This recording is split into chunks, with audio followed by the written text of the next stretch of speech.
दोस्तों अभी बीते दिन रूस के विदेश मंत्री सरगेई लावरोव भारत दौरे पर आए थे, जिनकी मुलाकात भारत के विदेश मंत्री एस जयशंकर जी के साथ हुई। मुद्दा दोनों की बैठक के बीच तेल की खरीदारी का प्रमुख रहा। वहीं भारत ने रूस के लिए इस युद्ध में इतना बड़ा सहयोग कर दिया है कि अभी तक भारत अकेले ही इंपोर्ट और एक्सपोर्ट रशिया से कर रहा था और अकेले ही अमेरिकी डॉलर को कमजोर करता जा रहा था। लेकिन अब वहीं इस युद्ध में और भी देशों की एंट्री हो चुकी है, जिसकी वजह से अब अमेरिका को भारत ने बहुत बुरी तरीके से फंसा लिया है। ये बात हम ऐसे ही नहीं कर रहे। आपको आखिर में इसकी सच्चाई पता चलने के बाद भारत कैसे दुनिया के पटल पर अपने झंडे गाड़ रहा है, ये आपको अंदाजा हो जाएगा। उसके बारे में आपको आगे बताएंगे, लेकिन उससे पहले भारत और रूस के बीच क्या बातचीत हुई उसके बारे में आपको बता देते हैं। अभी तक रूस की ओर से भारत को भारी छूट पर तेल देने का ऑफर दिया जा रहा था, लेकिन अचानक रूस के विदेश मंत्री ने भारत को लेकर बड़ी बात कह दी है। दरअसल रूस और यूक्रेन के बीच दुनिया में तमाम देश रूस के खिलाफ खड़े हुए हैं। वही भारत अब भी गुपचुप रहकर रूस की मदद कर रहा है। अब इसी के चलते रूस ने भारत को लेकर इतना बड़ा ऐलान किया है कि दुनिया के तमाम देश हैरान हो गए हैं। हैरान हो भी क्यों ना, ये दुनिया के इतिहास का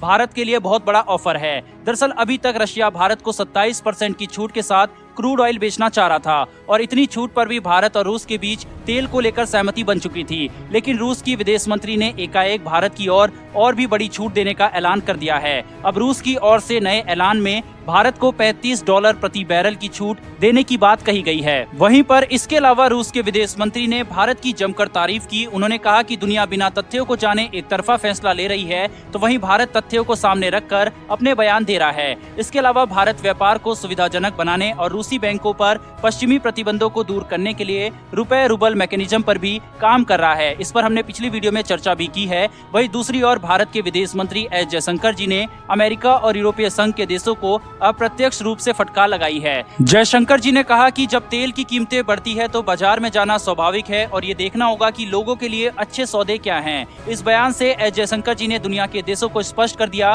कि अगर हम कोई भी कदम उठाएंगे तो अपने देश के हित के लिए उठाएंगे, अपने लोगों के लिए उठाएंगे। हमको इस बात से कोई फर्क नहीं पड़ता कि अमेरिका और यूरोप के देश किस दिशा में जा रहे हैं। वहीं पर इसके पहले पाकिस्तान के प्रधानमंत्री इमरान खान अपने एक सभा में कह चुके हैं कि भारत अगर कोई विदेश नीति अपनी बनाता है तो अपने देश के लोगों को ध्यान में रखकर बनाता है। इसको एक बार फिर से एस जयशंकर जी ने स्पष्ट कर दिया। उधर दूसरी ओर आप स्क्रीन पर देख सकते हैं कि भारत के वित्त मंत्री निर्मला सीतारमण जी ने यह आधिकारिक ऐलान किया है कि भारत रूस से तेल की खरीदारी शुरू कर दिया है। इस तरीके से भारत पहले 27% छूट के जरिए खरीदारी शुरू किया, तो वहीं रूस की ओर से अब 35% की छूट का ऑफर भारत को दिया जा चुका है। तो लिहाजा ये भारत और रूस की कई सालों की दोस्ती के चलते ही हो रहा है, जिसकी वजह से भारत और रूस के बीच ये मेगा डील हो रही है। वहीं पर दूसरी ओर जिस बात का अमेरिका को डर था, अब उस दौर की शुरुआत हो चुकी है। दरअसल अब हम पहले की अपनी वीडियो में बता चुके हैं आपको कि जिस तरीके से भारत और रशिया के बीच रुपए रूबल मैकेनिज्म पर इंपोर्ट और एक्सपोर्ट करना शुरू किया जा रहा है, ऐसे ही अगर और भी देश रूस से खरीदारी करने लगे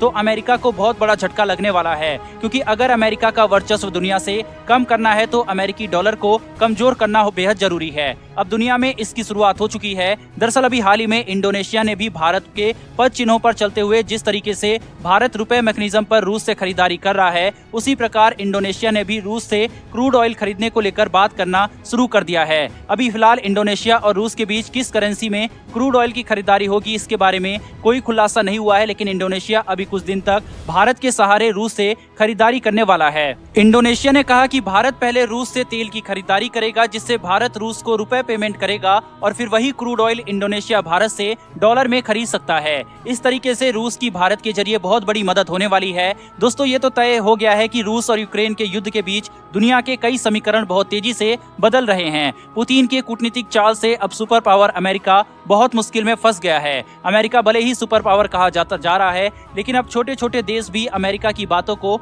मानने से इनकार कर रहे हैं। अमेरिका रूस से सीधे संवाद तो नहीं कर रहा, लेकिन अमेरिका सोच रहा था कि उस पर अगर आर्थिक प्रतिबंध लगाए जाएंगे तो रूस को मजबूरन यूक्रेन पर हमले को रोकना पड़ेगा। लेकिन अमेरिका के प्रतिबंधों का ज्यादा असर रूस पर देखने को नहीं मिल रहा, क्योंकि जब तक भारत रूस से अपनी खरीदारी बंद नहीं करेगा तब तक रूस पर अमेरिका का जरा भी प्रभाव नहीं पड़ेगा।